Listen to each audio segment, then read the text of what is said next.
Good evening. Glad you could make it tonight. Bill Boshears, the Scizone, WBQC, Channel 38. And for all of you in northern Kentucky, thank you. And for those in Cincinnati, thank you even more. Today I met a lady. I'm going to have her on the show. She's going to come and talk to me, and I'll get all of that information to you. Fabulous lady who has an ointment and a cream. If you want to join me, I'll let you know about it in advance. And the reason I'm doing it is because it's on the top of my head, and I don't want to forget it. Psoriasis, skin condition, stuff like that. It'll be a medical show. You'll enjoy it, and you'll want to be a part of it. Anyway, in the news, by the way, this week, hello, here we got it again. This week, 7:30 is a place, Wednesday the 9th. It's called Street Kings. It's a movie. If you want to be a part of it, jump on the internet, wbqc.com, register, and you're there. Get the tickets. We'll join you over, and it's at the AMC in Newport on the Levee, at One Levee Way, Newport, Kentucky. Looking forward to it. Things happen, and they get more confused. You may have heard that Hillary had said that she was in Bosnia, and she got out of her car and the airplane, and they came in under fire and all of that.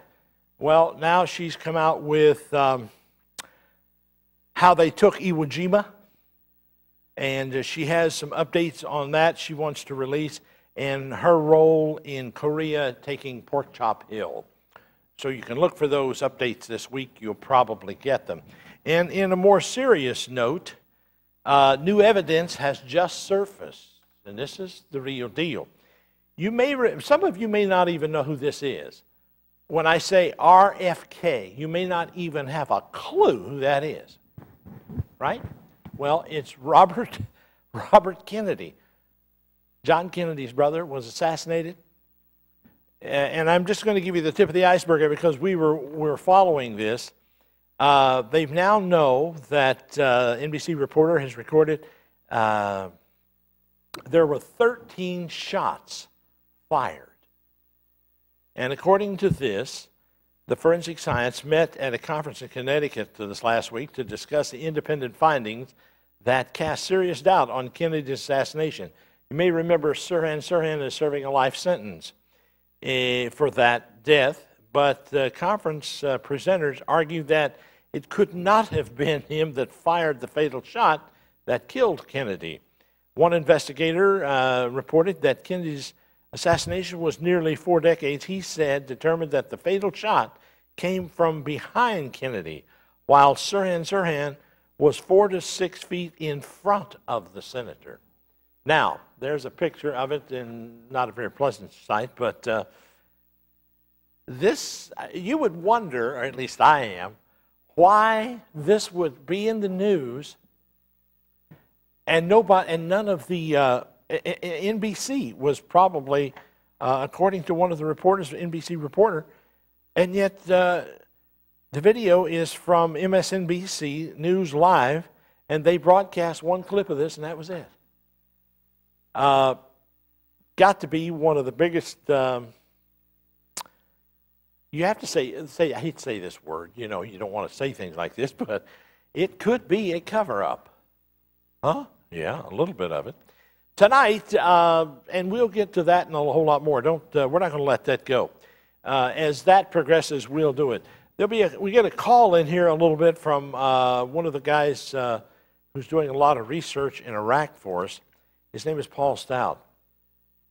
And a quick question to you.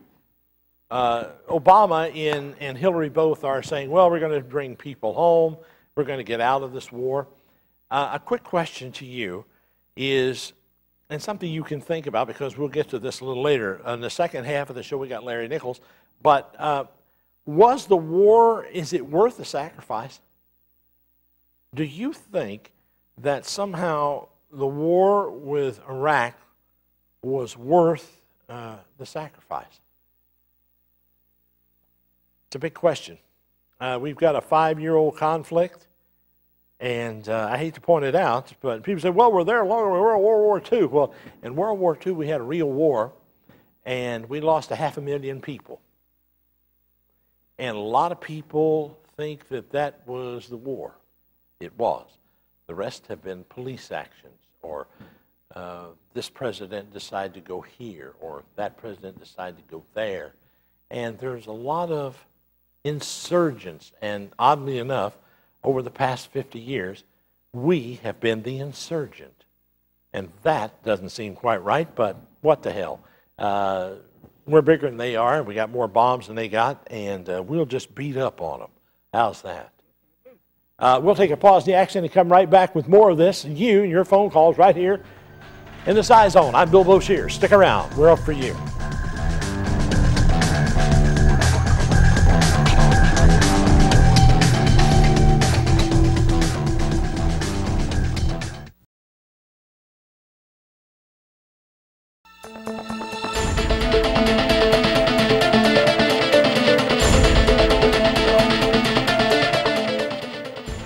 Hey, we're back with you and your phone calls. The question is out there, is and was the Iraq war sacrifice worth it?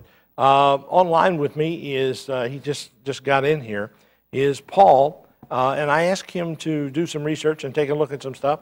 Let's go to Paul and get his update. Paul, are you there, sir? Yes, I am. How are you tonight, Bill? I'm doing wonderful, sir. How are you? Thank you for joining me. No problem. Paul, I asked you to take a look at Iraq because a lot of our audience, I've got a lot of email from people asking for updates. And one of the reasons is that, Paul, as you well know, being involved in the research, there isn't a lot of positive input about Iraq and the money situation and everything else. Have you got some news and updates for us? Yes, I do. In fact, Bill, the group that I'm involved with spends about 75 to 100 hours a day going through the information. There is so much of it out there, but you don't get it from our local news media. Right. In fact, most people don't realize that Iraq has just finished signing contracts with Boeing aircraft for a total of $5.5 billion to purchase 55 aircraft. Now, a few of those are going to be used aircraft, but most of them are brand new, which are scheduled to start arriving around 2013. They're going to rebuild their entire airline. Wow. This has got nothing to do with military aircraft. Last month in Nafsha, I know I'm not pronouncing the town right, doesn't matter, but they allocated $27 million Woo. to rebuild roads, bridges, water and sewer systems, their schools, and they're even refurbishing their established library that was damaged. Now, Paul, are they going to hire outsiders to come in and do this, or how are they going to do it? They keep saying they have enough labor to do this. Do they have the talent? What we have for understanding in our research groups has found out that what Iraq wants these companies to do is to come in and bring their personnel to train and kind of like on-the-job training, using Iraqi labor to put the people to work, so they actually earn a living, and at the same time they're learning a trade. So eventually they can take care of things for themselves. Of course. They want to be totally self-sufficient. And the movement of Iraq is mind-boggling. There isn't a day go by that our research isn't showing leaps and bounds in their economy and their efforts to rebuild their structures. I bet you not very many people realize that Iraq is actually building their own aluminum foundry, so they can process and build and produce their own aluminum locally. Paul, not to rush you, but there's an issue that I heard about. Can you please comment on? I understand that the banking institute there for a war-torn city, and they're putting in ATM machines. They're already in place. They even have them as far north as Kirkuk and those different regions. And the people are learning how to use them. They're eventually going to do away with the rationing cards, but they're issuing kind of like what we have our debit cards, and they're teaching the people how to go to the bank machines in secure, safe areas to get the money to buy what they need. And again, it's just unbelievable the rapid movement and growth. In fact, I'll be honest with you, when I first started on this, I did not think very highly of the Prime Minister Maliki or the Iraqi people. And thanks to Larry Nichols, being forced to research this out, I have the utmost respect for the people and the country. Wow. Paul, I really appreciate this, and I know there's a plethora of information. We'll never get to all of it in any one sitting. Would you please be so kind as to make notes and updates and give them to us as you get them? Would you please do that? I'd be more than happy to, Bill. We're looking at a revaluation of the dinar, and a lot of investors are watching the show tonight and wondering what that. Do you have any short messages about that? Quickly, how does it look? It looks very good. The information we have, without going into exact particulars, is we strongly believe that they've started the wheels in motion. Now, we don't release a lot of information because we don't want people to go out there and panic buy or make bad decisions. Of course, that's understandable. However, when you consider that right now they're starting their latest oil law with the oil ministry, I believe it's Dutch Shell has agreed to help them increase the production of their oil. You have there's over 100 oil companies fighting for oil contracts to do business in Iraq. Well, you know, we keep hearing about the war is all about us getting oil. We get most of our oil from Canada and from Venezuela, do we not? Yes, in fact, most of their oil will be earmarked for Russia and the Euros. Wow. And Britain and the surrounding areas. Boy, that's going to cause. That's going to cause. In fact, one of the most. Yeah, I'm sorry. That'll cause. Go ahead. I'm sorry, but one of the most important facts that most people don't understand is Iraq has made business contracts, contracts and agreements with all their neighbors. And surprisingly, would you believe that Kuwait, the nation that started this with the invasion, yes, they've agreed to matching funds of over $6 billion each in the dinars to build 3 new cities in Iraq. Wow. Paul, thank you for joining me. Thank you for being a part of this. I got to go to break. I'm up against a break, but thank you for doing this. Let's do it again as soon as possible, okay? No problem, Bill. Have a good night. Thank you, sir. Much obliged to you and the research group. Tell the guys in the Hunt Club, thank you. You're welcome. Fellas, do you want me to take the break now? All right, we'll be right back with your phone calls. The telephone number is 381-3838, area code 513. Join me. I want your opinions tonight, right here.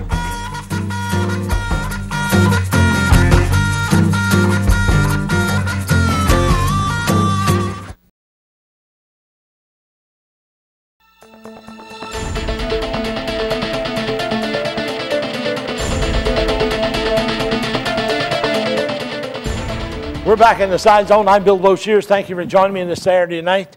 The question before we went to Paul, and that research group does one bang-up job.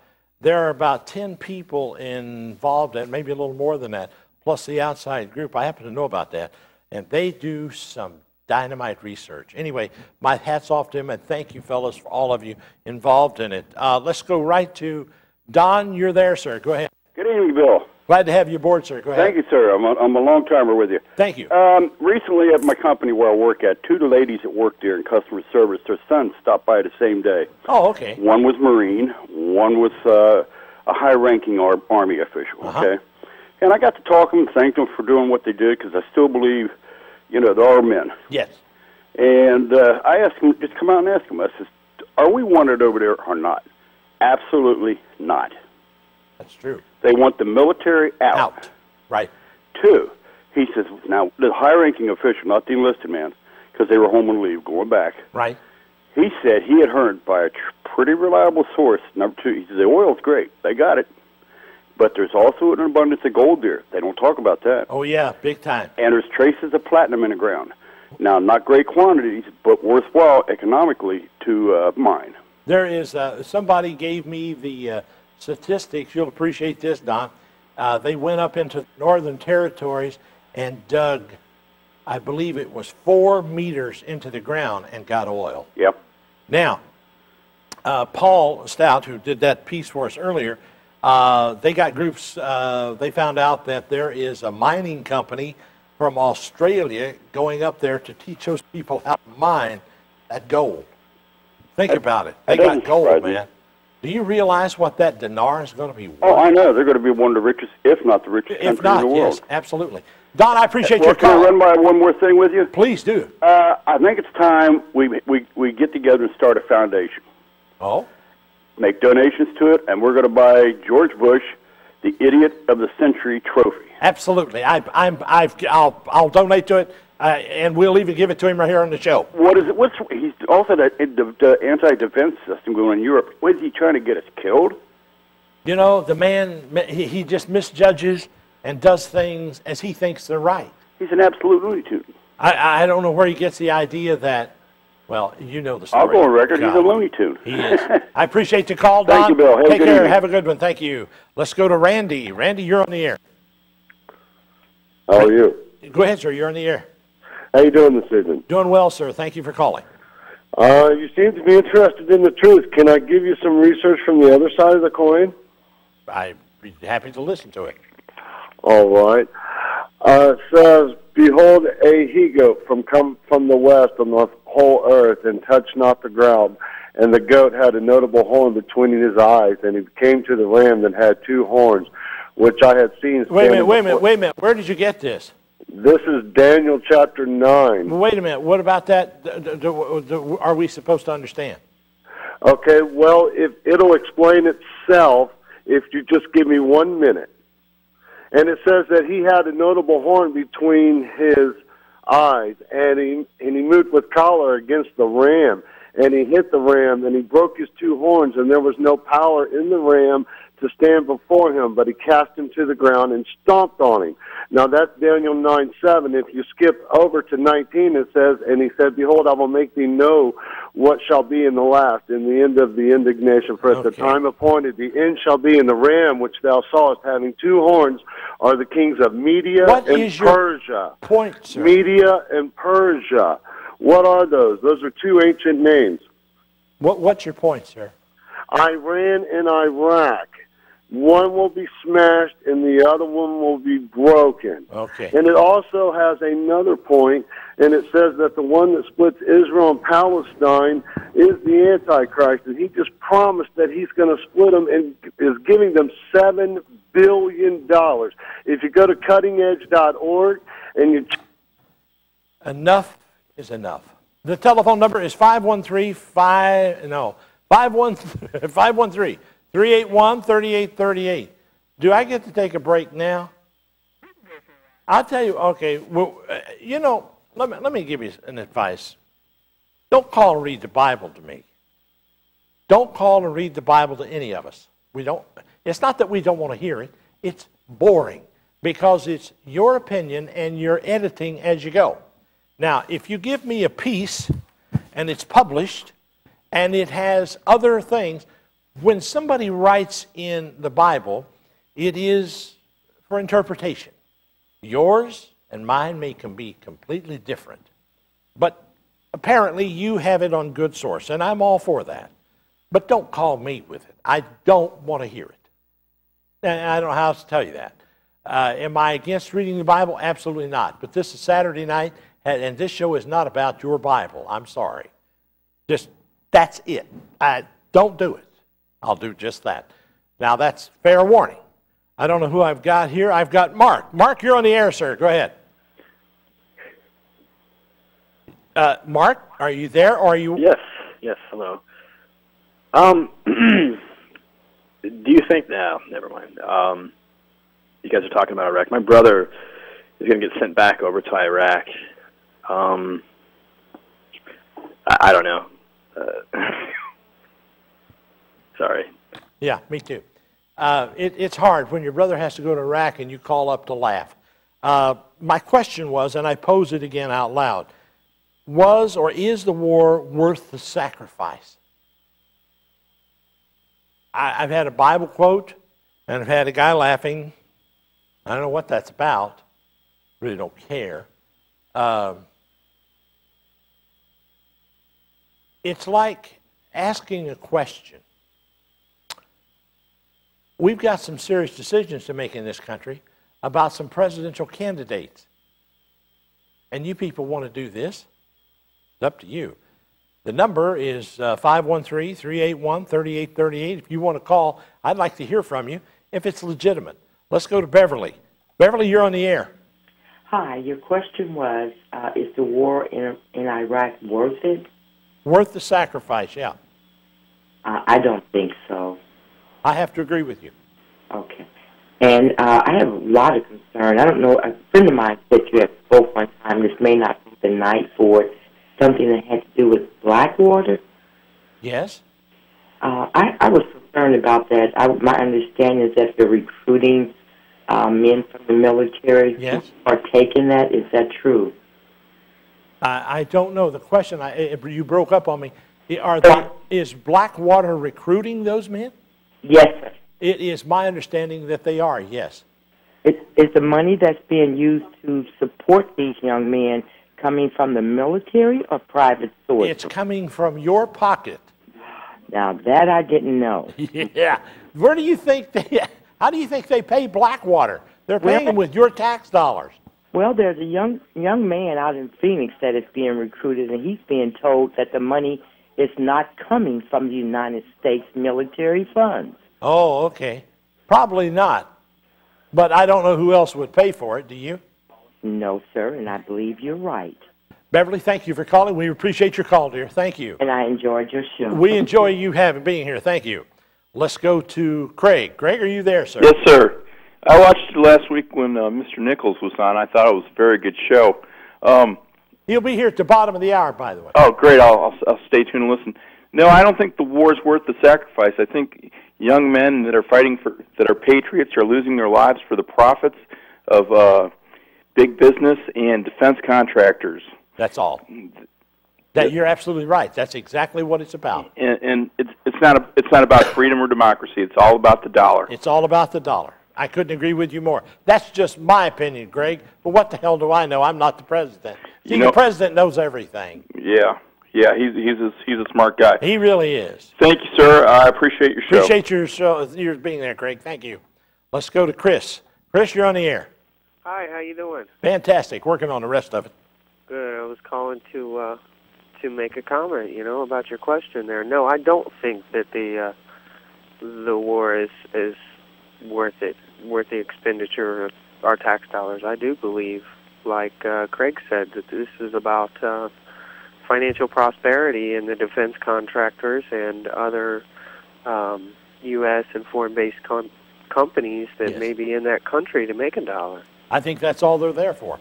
I believe if you look back and everybody does their research, you will find a lot of Halliburton. You will find a lot of these bigwigs in Washington who have, let's say, stock or interest in some of these private companies that are over there doing contracting work.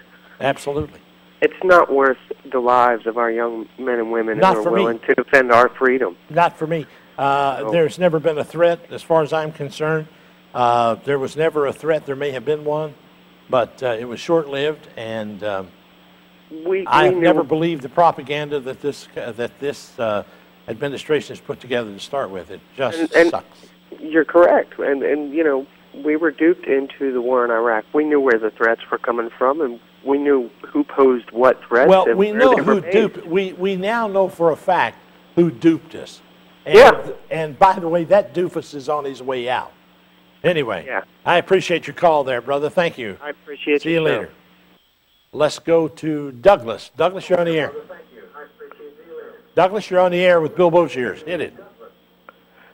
Hello. Yes, go ahead, sir. I don't think the war is worth it. Okay. I thought we should have waited a little bit longer with the inspectors, but they wanted to go there before that winter jam come. They wanted to so anxious bombing, and I don't understand the oil prices either. Well, it hasn't helped us anywhere, has it? No. That I can see. Right. Hey, Douglas, I appreciate your call, sir. Thank you. All right, you're welcome. Let's go to Bob. Bob, you're on the air with Bill Boshiers. Go ahead. No, the war is not worth it at all. And what I don't like about this situation is all our presidential candidates are for war. They're even more of a war. I don't understand it either. Bob, I hear these people talk, and I can't get any I can't get any situation that I feel comfortable with Hillary or Barack or that other Looney Tune. For John McCain. For John McCain. He's worse than the other two put together. Yeah, well, yeah, he's more aggressive than Bush ever was. We're back to where we were 8 years ago, the lesser of two evils. I don't know who in the hell to vote for. As a matter of fact, I know who I'm not going to vote for. Ron Paul hasn't given up, though.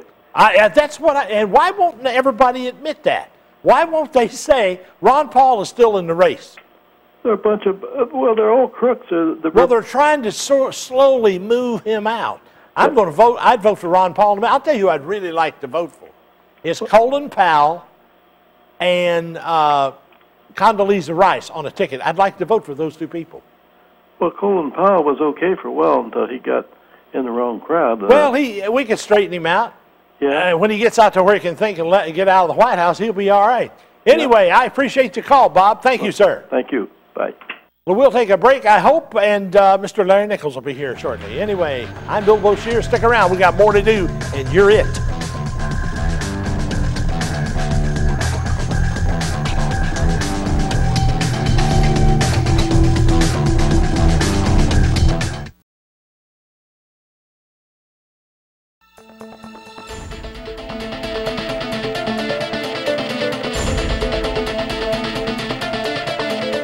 Back to it.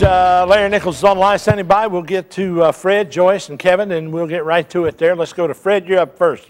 Fred, you're on the air. Hey, Fred, listen to me. How you doing? I'm doing well, folks. When you get on, listen on the phone. Okay, go ahead, Fred. You're there. Yeah, I was hearing about you was asking, is the war worth it? Yeah. No way possible, because all the American people got to ask themselves, is the life getting better? Our relationship with around the world is just tore up. You got that right. And the coming world is going to be different. We got to get along with almost everybody for us to survive. We got this global warming, the economy, everything, and the money about to change into really electronic. It ain't going to really be too much paper going on. I'll tell you what, this election is about ready to be stolen. We'll get to that a little later tonight. But I appreciate your call, Fred. Thank you, sir. Thank you. Let's go to Joyce. Joyce, you're on the air. Hello? Yes, go ahead. You're on the air. Hi. I agree with you. The war, it should not be going on right now. We've lost 4,000 plus lives. For how many billions of dollars in our own economy, in the state? We're in this recession.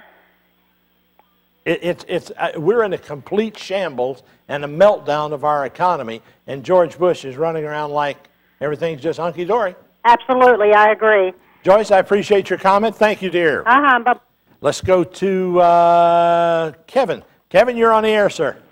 Hey, Bill. How you doing tonight? I'm doing good. How are you? Glad to have you aboard, sir. Glad to be here. I just have a couple of observations that, one of the things that's happening here is that the standard of living in the United States has been driven down by the price of oil. Absolutely. And it's not stopped. It's still going down. One of the reasons for that is that there's an increased demand from China, and one of the big moves that George Bush, the idiot seniors, put into play is that he granted China most favored nation status. Yep. Here's the other part. We get our oil from Canada and from Venezuela. And because China wants to pay more for it, there's a group in this country that should be took out and hung.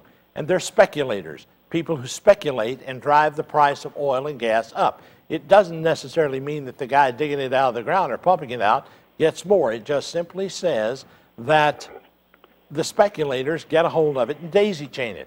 Now, that happened back in the 70s, and it's happening again today. This country should not be allowed to speculate in the oil or anything in the energy field along with food. You shouldn't be able to speculate on humanity's necessities. That's just my opinion, but I appreciate your caller, Kevin. Thank you, sir. Bill, another thing that's come to light recently is that, at the same time that, China is pulling all this money, they are also exporting so much merchandise into the United States.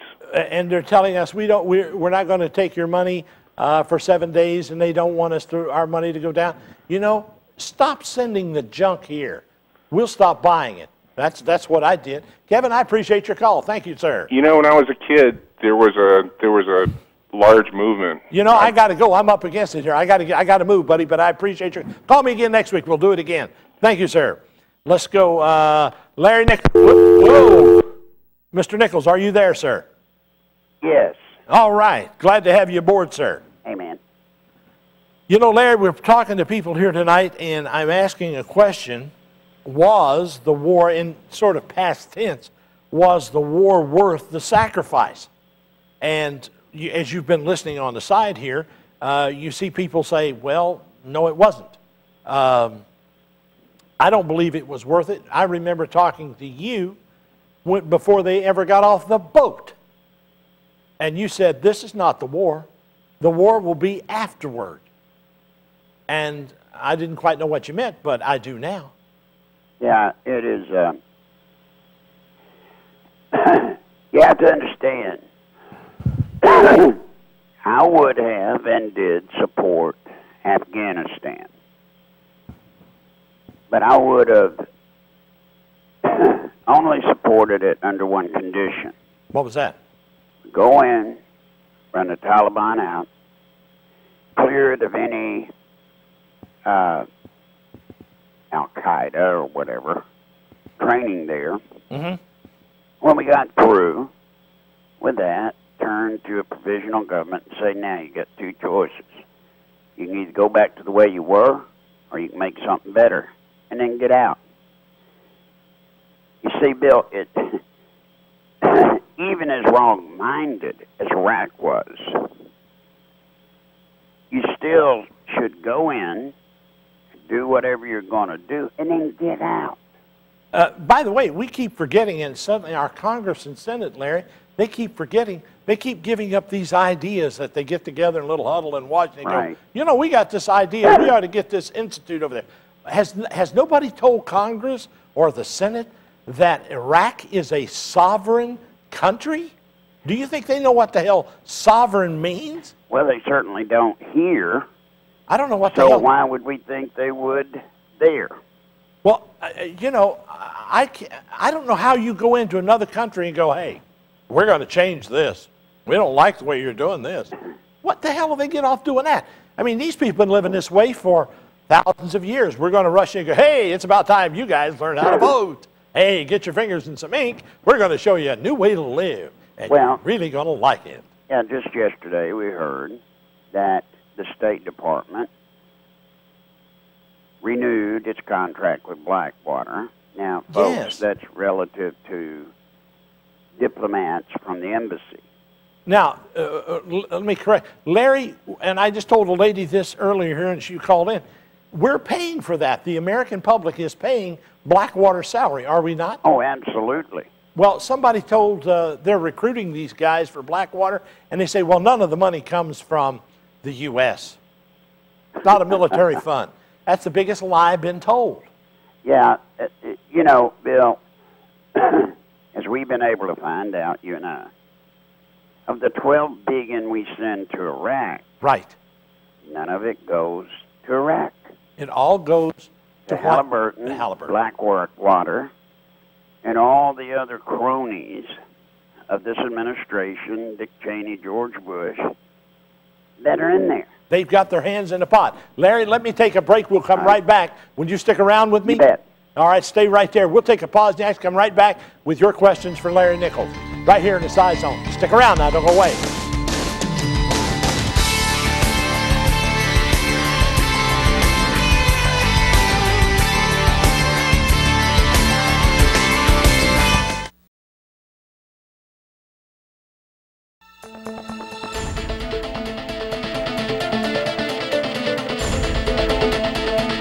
Will Bush's back in the Scizone with 289 days, 13 hours, 16 minutes, and counting till this idiot is out of office. He's online with me. Mr. Larry Nichols, are you there, sir? You bet. I'm here. All right. Let's go right to the... Can we take some phone calls, You Larry? bet. Go All right. Let's go right to Randall. Been there the longest. Randall, you're on the air with Larry Nichols. Bill, this comment's directed to you. You're Yes. Old Faithful from Bellevue here. Thank you, sir. When we toppled the statue of Saddam Hussein, yes, we were riding a horse of glory. The very next day, we started beating a dead horse. It's a good point. Our intentions were all wrong. The war is not worth it. It has destroyed our economy. And when they do take over their government, it's going to be worse than what it was. I appreciate your call, sir. Thank you. Points of view never stop, do they, Larry? No, and the goodness, the rightness, wrongness of the war, what nobody understands, with Nuri al-Maliki, a man that I know, when we get out of there, they're going to do just fine. They're going to be just fine. They've got everything. Is it going to be what you and I were told by Bush and all the people that it's going to be? No. I don't see how it could be. They didn't know what No. the hell they were into anyway. Did not. Did not. Let's go to Brenda. You're on the air, Brenda. Yes, I just wanted to speak of China. I wanted everyone to boycott the Olympics. I wanted them to do You that don't have for any problem several out of me. reasons. I don't know anybody that's going. Do you, Brenda? No. But for several reasons. One, Tibet and the thousands of monks that the Chinese government are killing. Also because they're displacing all of their elderly and they're homeless. Just they don't want a bad image on Beijing. And the pollution over there. No one should send any athletes over there. Well, we're going to try to get them to go to unleaded gas, and we're going to ask them to do to take a look at global warming too. Anyway. Well, if they could just stop, the whole Tibet thing. I mean that's been going on for years, and it ain't gonna... Bush, he can step into Afghanistan, he can step into Iraq and everything, but he's just too afraid of China to do anything, of them slaughtering thousands of Tibetanese monks that haven't done anything. Well, I mean... Brenda, I appreciate your call. Thank you, dear. Okay, great. Thank you. Thank you. Let's go to Willard. I don't know how to comment on that, Larry. I really don't. I'm sorry it's happening, but I don't know anybody there. Willard, you're on the air with Larry Nichols. Go ahead. I would like to know about the white vans that's been running around. Oh, I don't want to hear this nonsense. Larry, about the what? He calls every week with a different name, and he's one day. This was Willard tonight. Last week he was somebody else. A week before that, he's been calling for years. He used to call WLW when we were there, and he would. It's okay, but he wants to talk about the white vans that the UN got running around, or something about something that has nothing to do with what we're talking about. Right. That's for sure. Is there any way, Larry, to explain the Iraqi conflict? Is to just ask, why in the hell are we there? Well, I can tell you why we're there. We're there for oil. Well, And if we're buying our oil from Canada and from Venezuela, what's the deal? No, Canada and Mexico. Mexico, I'm sorry. I don't see... Now I know why we want that Trans-American Highway. Well, yeah, but you see, the reason the oil is important to us is because the major oil companies now get to sell that oil to China, Russia, Germany, and France. What y'all may not know, folks, is that prior to us going in, after 91, the Gulf War, Saddam Hussein could only sell 25% of his oil in the interest of getting humanitarian supplies. But we know that the whole ruse was an oil for food scam that they came up with at the UN, and the UN made more money than anybody else. Yeah, and the problem for the oil companies was, and the neocons, Cheney, Wolfowitz, Bush, etc., Kissinger, the problem was that our oil companies weren't getting to sell that oil to France, China, Germany, and Russia. That's right. After that statue fell, all of the sudden, all of the oil coming from out there in the Middle East, guess what? It comes from now the oil companies and France, Germany, China, and Russia, they have to buy it from our oil companies, which is why we're there, which is why, folks, since the statue fell, every quarter since then, the oil companies have made the largest gross profit quarterly in the history of the world.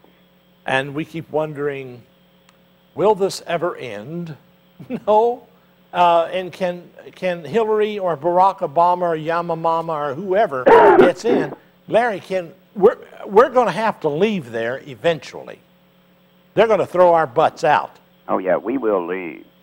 As a matter of fact, we will start pulling out this summer. Why? Well, because the Democrats who believe and should, there's going to be a new Democratic president, whether it be Obama or Hillary, and it will. What you have to watch out is there's going to be a mad swing in the Senate and the House of Democrats. And you see, Bill, the Democrats do not want to take over the White House with the war in Iraq. They can't. Because it's like a relief pitcher. He's going to get the loss. She's going to get the loss. If somehow there was, here again, it's depending on how you define victory. Yeah. But if there is a victory of sorts, then whoever's president next won't get the victory. All right, I got to go to break. Stay right there, Larry. We'll come right back. And you folks do the same thing. We got more to do on the other side of this. Come stick around right there. You're up next.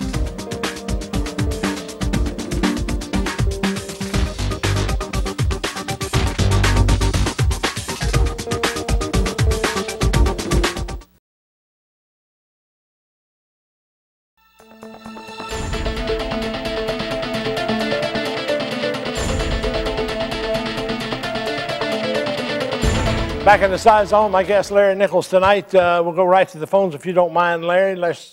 We'll get as many as we can tonight anyway. Greg, you're on the air, sir, quickly. Yes, I have a three-part question for Larry Nichols.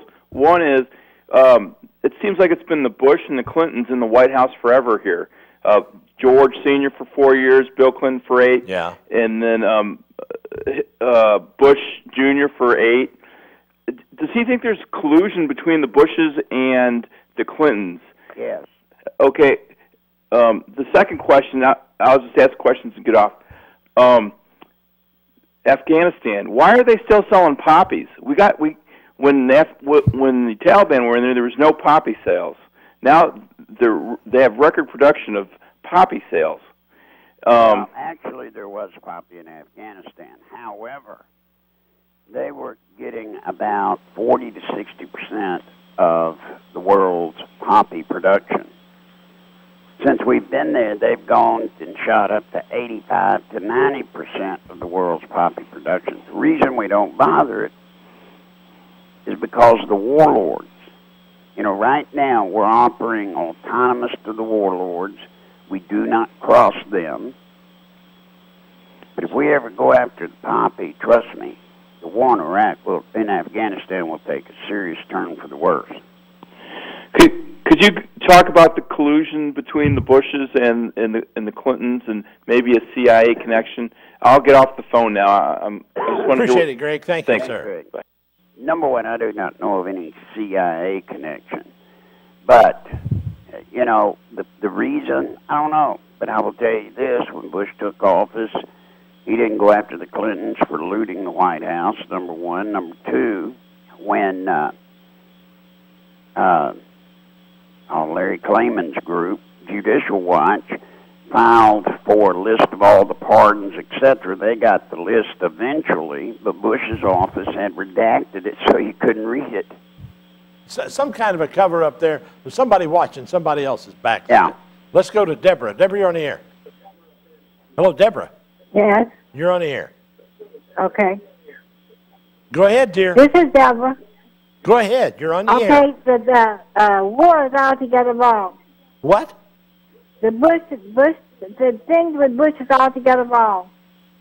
I think the blacks went over there for war, and all they wanted was that oil. That's a fact, ma'am. I think they should bring them soldiers home. They're over there fighting for nothing. They don't even know what they're over there for. Bush should take care of his own backyard. If he had one. Appreciate He's it, Deborah. not taking care of anything else. Thank you. Let's go to Larry. Larry, you're on the air with Larry. Thank you, Bill. It's a pleasure to talk to you. And Larry, I talked to you at home on your phone some time ago. It's good to talk to you again. Anyway, quickly, the previous caller kind of stole my thunder. From my sources, I was 12 years in the Army. They're using our troops to guard not only the oil over there that we're not going to get, but the poppy fields that we are going to get. That we are going to get. What happens with that? You got that. Appreciate it, Larry. Good question. Go ahead, Larry. Well, number one, our military is not out guarding oil wells anymore. No. The Iraqi military have gone and taken over control of the largest oil wells in Iraq.